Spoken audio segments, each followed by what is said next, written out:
আচ্ছা আমরা ফার্স্ট থেকে কি পড়ে আসছি এটা একটু বলো তো। যে আমরা বলে আসছি যে হাইপোথিসিস টেস্টিংয়ের ভিতরে যে দুইটা টেস্ট ফার্স্টে আসবে, একটা হচ্ছে নাল হাইপোথিসিস, এটাকে কি জিনিস দিয়ে আমরা ডিনোট করব, নাল হাইপোথিসিসকে H0 আর অল্টারনেট হাইপোথিসিসটা কি ছিল H1। যেমন আমরা একদম ফার্স্ট एग्जांपल যেটা বলছিলাম যে দেখা গেছে যে এখানে আমাদের এই জসিমউদ্দিন রোডে প্রতিদিন দেখা গেল যে এভারেজে 10টা করে অ্যাক্সিডেন্ট হচ্ছে।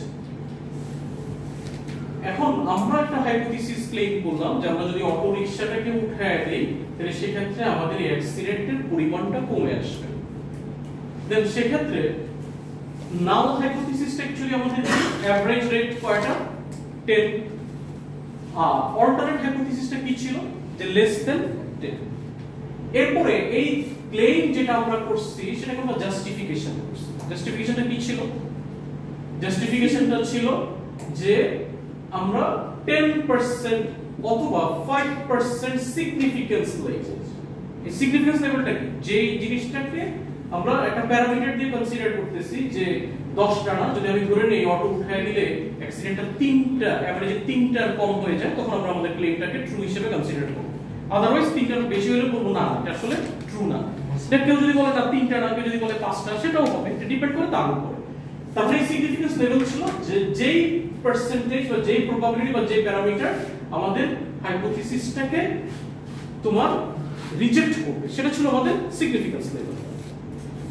এখন এখানে দেখো এখানে যে জিনিসটা আসছে সেটা ছিল এভারেজ অ্যাক্সিডেন্ট কত 10টা, অটো উঠায় দিলে অ্যাক্সিডেন্ট কমে যাবে। তাহলে এই জিনিসটা যখন একটা কোশ্চেনে তোমাকে বলে দিবে যে তোমার একটা হাইপোথিসিস করার পরে ইনক্রিজ করবে অথবা ডিক্রিজ করবে, হাইপোথিসিসটা করার পর যদি ইনক্রিজ বা ডিক্রিজ তুমি কোশ্চেনে বুঝে যাও দেন এটাকে আমরা বলবো one tail test. One tail test তুমি এতদিন যতগুলো করে আসছো সবগুলো আইদার ইনক্রিজ ছিল অর ডিক্রিজ ছিল, কোশ্চেনের ছিল না, এগুলো সব ওয়ান টেইল টেস্ট। তাহলে টু টেইল টেস্টটা কি? এখন আমি ধরো কোশ্চেনে এটা বলে দিলাম যে এভারেজে অ্যাক্সিডেন্ট রেট এখানে 10টা, ঠিক আছে। এখন একজন বলল না এটা ভুল, যেটা আমরা জানি না, ইনক্রিজ বা ডিক্রিজ কোনো কিছুই বুঝতেছি না, যে যেটা বলতেছি এটা আমরা বলতেছি না এটা কারেক্ট না, নট কারেক্ট বা ইনকারেক্ট, নট কারেক্ট অথবা ইনকারেক্ট। যে একজন যেটা ক্লেম করতেছে সেটা রাইট না, একটা হচ্ছে রাইট আর একটা হচ্ছে রং। যে যে জিনিসটাকে আমি বলতেছি যে রং, যেটা রাইট না, সেটাকে আমরা বলবো টু টেইল টেস্ট, মানে সেটাকে আমরা টু টেইল টেস্ট হিসেবে কনসিডার করব।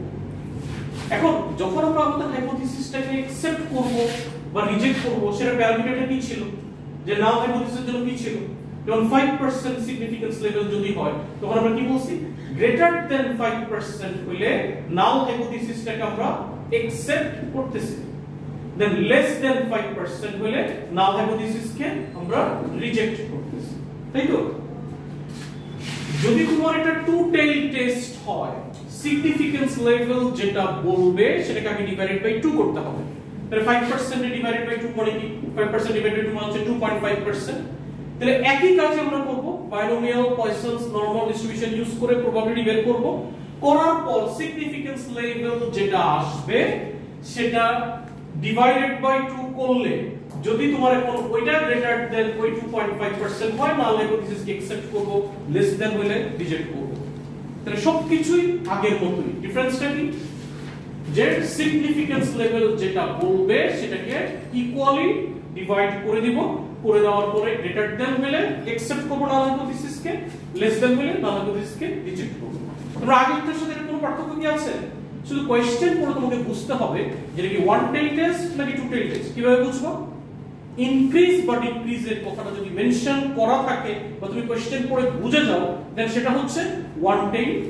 আর যদি বলে দেয় ইনক্রিজ ডিক্রিজের বিষয়টা না বলে দেয়, জাস্ট একটা প্রবাবিলিটি বলে দেওয়া আছে এটা 10%, কিন্তু তুমি বলে দিলা না 10% রাইট না, যেটা রং, দেন তুমি এটার সাথে একমত হচ্ছ না, দেন সেটাই হচ্ছে টু টেইল টেস্ট। আমরা একটা রিয়েল एग्जांपले চলে যাই, আমরা একটা ম্যাথস এখানে আসছে সেটা করি। ধরো এখানে কোশ্চেনটা যেটা বলে দেওয়া আছে এটা মেবি বইয়ের একটা एग्जांपल 10 সম্ভবত example 10 A television channel claims that 25% of its program are nature program 25% program হচ্ছে nature program Xavier thinks that this claim is incorrect দেখো আগের কোশ্চেনগুলো কিন্তু বলে দিত যেটা করলে এটা বাড়বে এটা কমবে এরকম বিষয় বলতো এখন হচ্ছে একটা টেলিভিশন প্রোগ্রামে 25% হচ্ছে নেচার প্রোগ্রাম কিন্তু একজন বলতেছে না এটা রং যেটা ইনকারেক্ট তারপর এখান থেকে কি আমি বুঝে যাচ্ছি কি যেটা to tell test to test his hypothesis he chooses 20 program at random and carries out a hypothesis test at 10% significance level তাহলে n হচ্ছে কত 20 significance levelটা কত 10% ইনফরমেশন গুলো আমি জাস্ট কপি করলাম এখন বলছে define random variable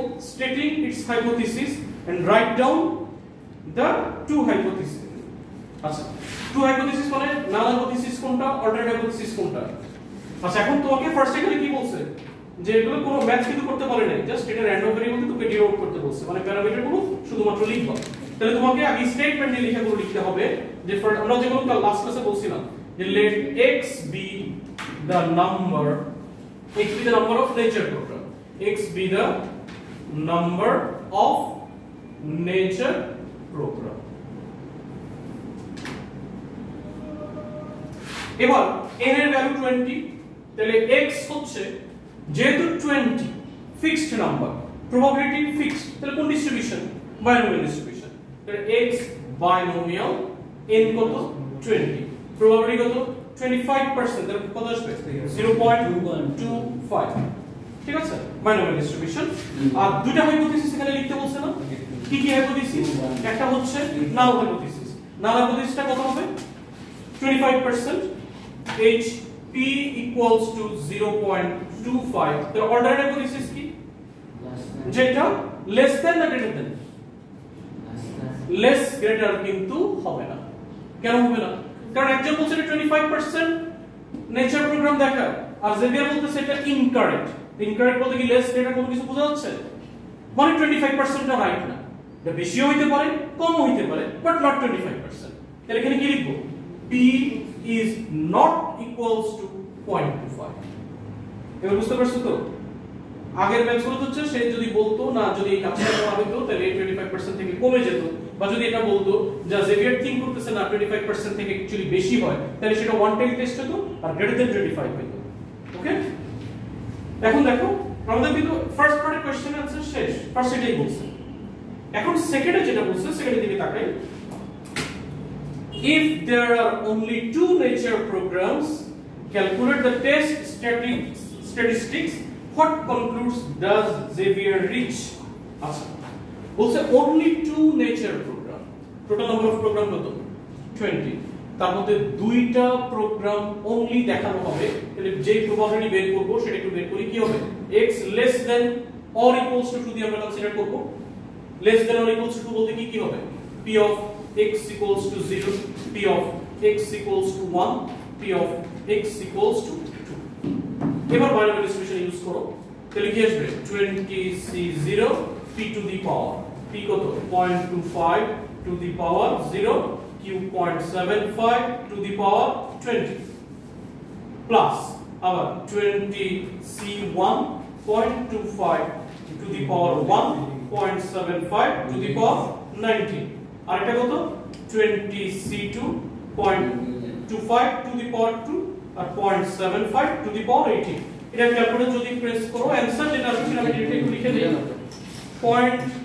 0.0913 আচ্ছা এখন এটা পার্সেন্টেজে যদি কনভার্ট করি কত পার্সেন্ট আসবে 9% আসবে না যেটা গ্রেটার দ্যান 0.05 0.05 আমি কেন কনসিডার করছি বলো তো সিগনিফিকেন্স লেভেল কত ছিল 10% যেহেতু টু টেল টেস্ট তাহলে কি হবে 10% ডিভাইডেড বাই 2 তারপরে এইজন্য এটাকে 0.5 মানে 5% এর বেশি যদি এটা 5% এর বেশি হয় তাহলে কি এখন অ্যাকসেপ্ট করব না রিজেক্ট করব গ্রেটার দ্যান হলে অ্যাকসেপ্ট করব আর যদি লেস দ্যান হয় রিজেক্ট করব তারপরে আমার নাল হাইপোথিসিস যেটা সেটা অ্যাকসেপ্টেড তাহলে কি লিখব h null hypothesis is accepted এরপর কিন্তু একটা স্টেটমেন্ট দিতে হয়, এই যে বিগিনিং এর স্টেটমেন্টে দিতে হয়, লাস্টেও কিন্তু স্টেটমেন্টে দিতে হয়। স্টেটমেন্টে কি লিখবো এখন আমরা এখানে লিখে দেই জেভিয়ার কনক্লুডস, এটাও কিন্তু আমি পুরোটা একটু লিখে দেই, তোমরা কিন্তু এভাবে লিখবা concludes that the program is likely to be 25% as claimed. কারণ নাল হাইপোথিসিস কে একসেপ্ট করতেছে আর জেভিয়ারের যে ক্লেমটা সেটাকে রিজেক্ট করতেছে, অল্টারনেটিভ হাইপোথিসিস কে রিজেক্ট করতেছে, কারণ এটা গ্রেটার দ্যান 5% আসছে।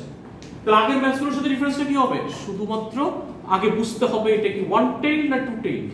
ওয়ান টেইল কি করে বুঝবো? ইনক্রিজ বা ডিক্রিজ হলে ওয়ান টেইল, আর ইনক্রিজ ডিক্রিজের ব্যাপারটা না বুঝলে হচ্ছে টু টেইল। আর টু টেইল হলে সিগনিফিকেন্স লেভেলটা কি হবে? 50% হয়ে যাবে, মানে 50% মানে ডিভাইড বাই 2 করব আর কি সিগনিফিকেন্স লেভেল। দেন গ্রেটার দেন হলে নাল হাইপোথিসিস কে একসেপ্ট করবে, লেস দেন হলে নাল হাইপোথিসিস কে রিজেক্ট করবে। ঠিক আছে? আগের সাথে কোনো পার্থক্য নেই, শুধু এই ছোট ডিফারেন্স। আর কোনো एग्जांपल দেখাইতে হবে না? পারবা?